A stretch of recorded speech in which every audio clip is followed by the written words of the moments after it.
প্রতিদিনের মতন আজকেও দেখো মেয়েকে দিয়ে চলে এসেছি স্কুলে।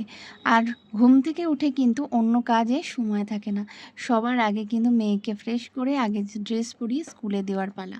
তো ওকে দিয়ে চলে এসেছি সেই মতনই। আর দেখো সেই কারণেই চুড়িদারটা পরে রয়েছে।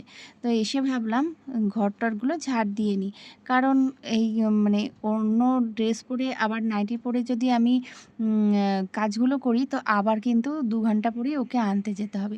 তো যেই হোক মানে এইভাবেই কাজগুলো সেরে ফেলছি এক এক করে। ঘরদোর ঝাড় দেওয়া, মোছা এই কাজগুলো ছিল। আর ওই দিকের তো আমার সকালে হয়েই যায় ঝাঁট মোছাগুলো, কারণ গোপালকে পুজো দেয় মা, সেই কারণে সকালে পুজোটা হয়ে যায় বলে ওদিকের কাজটাও হয়ে যায় ওই ঘরের। তো চলো এইবারে মেয়েকে নিয়ে এসেছি। নিয়ে আসার পরে দেখো চিড়ে আর এদিকে একটু কলা আর দুধ দিয়ে খাওয়াবো বলে দেখো সব কিছু কিন্তু তৈরি করে নিচ্ছি। আর এই খাবারটা কিন্তু মেয়ে খেতে খুবই ভালোবাসে। কলার সাথে যদি আম থাকে তাহলে তো আর কথাই নেই, খুব খুব পছন্দ করে। তো ছেলেকেও দিলাম একটু। তো আজকে ছেলে স্কুল নেই। তো চলো বন্ধুরা, আজকে কিন্তু সোজা চলে এসেছি রান্নাঘরে মেয়েকে নিয়ে আসার পর। তো দেখো এদিকে ডাল কিন্তু সিদ্ধ হয়ে গেছে। আর দেখতেই পেলে চাল কুমড়ো আর মাছের মাথা। হ্যাঁ, অনেকগুলো মাছের মাথা এনে আনা হয়েছে। এইবার এই মাথাগুলো ভালো করে ধুয়ে নিলাম। আর আজকে তো বুঝতেই পারছো নিশ্চয়ই, চাল কুমড়ো দিয়ে মাছের মাথা দিয়ে করব। তো চলো সেই রেসিপিটাই তোমাদের সাথে শেয়ার করি একটু। তো ভাবলাম যে যখন রান্নাটা করবই তো বন্ধুদের সাথে একটু শেয়ারও করি। তো দেখো চাল কুমড়োটা কেটে নিয়েছি, ধুয়ে টুয়ে নিয়েছি। আর আমি কিন্তু অল্প করে একটু আলু দিই। তোমরা কে কে একটু আলু দিয়ে করো সেটা জানিও। আলু দিলে কিন্তু মানে ঘন্টটা কিন্তু আরও সুন্দর লাগে, বেশ মাখা মাখা হয় কিন্তু। তো দেখো কড়াইতে কিন্তু ভালো করে ভেজে নিলাম মাথাগুলো লাল লাল করে। আর এই তেলের ওপরেই কিন্তু দিলাম কালো জিরে, তেজপাতা, শুকনো লঙ্কা ফোড়ন দিলাম। দিয়ে আলুটাকে ভেজে নিলাম, লাল লাল করে ভেজে নিয়েছি। আর ওদিকে যে কেটে রাখা আছে চাল কুমড়োটা দেবো তার আগে কিন্তু একটু টমেটো দিচ্ছি। টমেটো আর কাঁচা লঙ্কা দিলাম খানিকটা ঝাল হওয়ার মতন। দিয়ে চাল কুমড়োটা দেওয়ার পরে নুন, হলুদ আর একটু জিরের গুঁড়ো দেবো। জিরে গুঁড়োটা দেওয়ার পরে মিষ্টি কিন্তু একদম আগে দেবো না, কারণ চাল কুমড়ো তাহলে গলবে না। ঠিক আছে, চাল কুমড়ো সিদ্ধ হয়ে যাওয়ার পরে তারপরে মানে চিনিটা দিতে হবে। তো সেটাও তোমরা পরিমাণ মতনই দেবে। ঠিক আছে, যার যেন। আর আমি একটু রসুনও দিয়েছিলাম। হ্যাঁ, তবে সেটা তেলের ওপরে দিলে ভালো হয়, আমি ভুলে গেছিলাম। তাই ভাবলাম যে তখনও জল দেওয়া হয়নি, তেল তেল ছাড়ছিল, তো ওই তেলেই রসুনটা ভাজা হয়ে গেছে, বুঝেছো? তো রসুনটা দিলে কিন্তু আরও সুন্দর গন্ধটা হয়, সুন্দর লাগে খেতে, যেহেতু মাছের মাথা দেওয়া তো সেই কারণে। তো দেখো আমার সিদ্ধ হয়ে গেছে চাল কুমড়ো আর আলু। এরপর দেবো একটু চিনি। হ্যাঁ, খুবই অল্প, সামান্য দিয়েছি চিনিটা। দিয়ে একদম ঘন্ট যাকে বলে একেবারে মাখা মাখা করে ভাজা ভাজা করে নামিয়েছি। আর এদিকে আর একটা রেসিপি তোমাদের সাথে শেয়ার করি। হ্যাঁ, একই ব্লগে কিন্তু দুটো রেসিপি। তো দেখো আদা আর এদিকে কাঁচা লঙ্কা, রসুন, এগুলো কিন্তু বেটে নিচ্ছি আর টমেটো।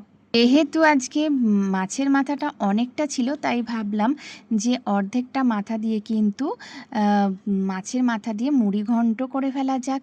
কারণ দুটো মাথা চাল কুমড়ে দিয়েছিলাম আর তিনখানা মাথা ছিল। এই মাছের মাথা দিয়ে মুড়ি ঘন্ট, ওহ অসাধারণ বাঙালিয়ানা খাওয়া, তাই না? আর সেই মতন সব কিছু সরঞ্জামও ছিল, তো করে ফেললাম। আর ওই মশলাটা দিয়ে দিলাম, কাশ্মীরি লঙ্কার গুঁড়ো একটু দিলাম, আর দিলাম জিরে, আদা বাটা যে মশলাটা রেখেছিলাম সেইটা। আর গরম মশলা কিন্তু গোটা গরম মশলা ফোড়ন দিয়েছি। আর নামানোর সময়ও কিন্তু ঘি আর গরম মশলা দিয়েই নামাবো। আর দেখো মাছের মাথাটা দিয়ে দিলাম। দিয়ে ভালো করে যেভাবে মানে একটু ভেঙে নিতে হবে মাথাগুলো। তবে একেবারে গুঁড়ো গুঁড়ো করে ভাঙবে না, কেননা জল পড়লে কিন্তু গলে যাবে, তখন ভালো লাগবে না। একদম ঘেটে গেলে ভালো লাগবে না। তাই মানে দু আধখানা করে ভেঙে নিয়েছি। ঠিক আছে, তার মধ্যে জল দেবো। দেখো জলটাও কিন্তু একদম এক গাদা দিইনি, মানে অল্প করে দিয়েছি যাতে আলুটা সিদ্ধ হয়। কারণ মাখা মাখা হওয়ার পরে কিন্তু আমি গোবিন্দভোগ চালটা ছড়িয়ে দিলাম। ভিজিয়ে রেখেছিলাম গোবিন্দভোগ চাল। আর মাছের মাথা দিয়ে মুড়ি ঘন্টে কিন্তু এই গোবিন্দভোগ চালটাই কিন্তু সবথেকে সুস্বাদু হয়, মানে স্বাদ আনে আর কি। তো চলো, আমার কিন্তু রেডি হয়ে গেছে। ঠিক আছে, ঝাল ঝালও হবে। আর মিষ্টিটা তোমরা সেটা বুঝে দেবে। আমি একেবারে সামান্য দিয়েছি, কেন বেশি মিষ্টি দিলে এইটা ভালো লাগে না। নামানোর সময় দিয়ে দিলাম একদম ঘি, তাজা ঘি একদম। তো চলো এবার গরম মশলা দিয়ে নামিয়ে ফেলার পালা। তো কেমন লাগলো একটা ব্লগে দুটো টেস্টি টেস্টি রেসিপি, হ্যাঁ, আর একেবারে বাঙালিয়ানা খাবার। আজ ভাত পাতে কিন্তু জমিয়ে সবাই মিলে খাওয়া হলো, বুঝলে? খাবারটা কিন্তু দারুণ জমে গেছে। তো চলো, আর কখন যে খাবো সেটাই মন একদম আনচান আনচান করছে, ঠিক আছে? কারণ মুড়িঘণ্ট অনেক দিন খাইনি, অনেক দিন পর কিন্তু এই মুড়িঘণ্টটা রান্না করলাম, বুঝেছো? আর আমার বর তো মানে বলছে, বারবার বলছে চলো তাড়াতাড়ি করে স্নান দান করে আগে খেয়ে নিই ভাত, মানে এতটাই খিদে পেয়ে গেছে। তো যাই হোক, দুপুরের খাওয়া দাওয়া কমপ্লিট হয়ে গেল।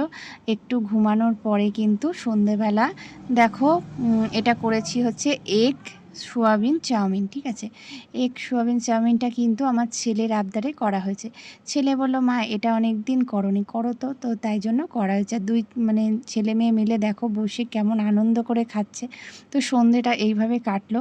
কাটার পর একটু তৈরি হয়ে নিলাম, ঠিক আছে? একটু বেরোচ্ছি, এই চুড়িদারটা পরে ফেলেছি। তো চলো বন্ধুরা, একটু ঘুরে আসি। তো আজকে কিন্তু ভিডিওটা এই পর্যন্তই, আর কিন্তু তোমাদেরকে এখানেই আমি শেষ করছি। আবার দেখা হবে পরের একটা ভিডিওয়। খুব ভালো থাকো, সুস্থ থাকো তোমরা, আর দেখতে থাকো আমার ভিডিওগুলো। এইভাবে ভালোবাসা দিতে থাকো, লাইক কমেন্ট করো, ঠিক আছে? আর আমিও তোমাদের সাথে আছি। তো চলো বন্ধুরা, একটু ঘুরে আসি, ঠিক আছে? এই ভিডিওটা এখানেই শেষ করছি। Tata, bye bye. আবার দেখা হবে পরের ভিডিওয়।